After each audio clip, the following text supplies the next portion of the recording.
Are you worried about your aging? Please don't. The more you will be worried, the more aged you will look. That's not the solution. These days, lots of young women between 45 to 50, 55 going for a lot of cosmetic procedures.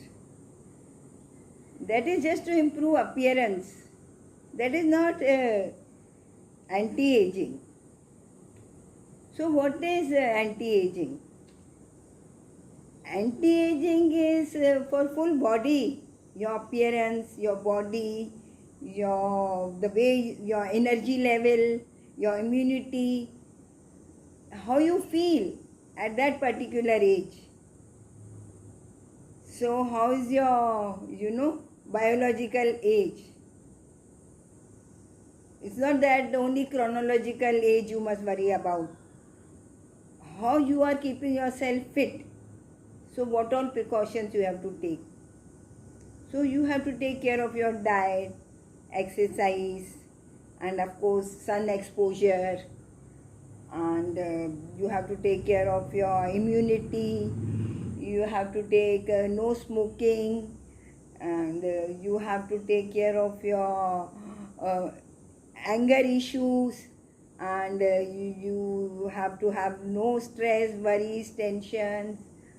Like normal stress is okay in normal levels, but unnecessary, you should not be stressed all the time.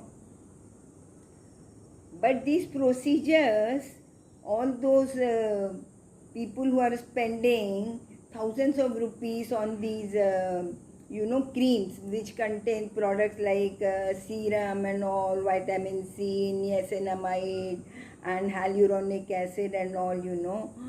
So these are all temporary. Just they'll give you some glow and all, for a little time. And even if you go for chemical peeling, dermabrasion, microdermabrasion, fillers, botox, it will give you Barbie-like face, Barbie doll you will become. Very plastic. When you smile, it shows, These are all temporary effects. Only what works is face lifting. That at that age, if you have too many wrinkles and all, then one can think of going for face lifting and all. And once in a while, trying these products are okay, but you don't have to get obsessed and hooked on these products that they will improve your outlook. If you want to do something for your face, for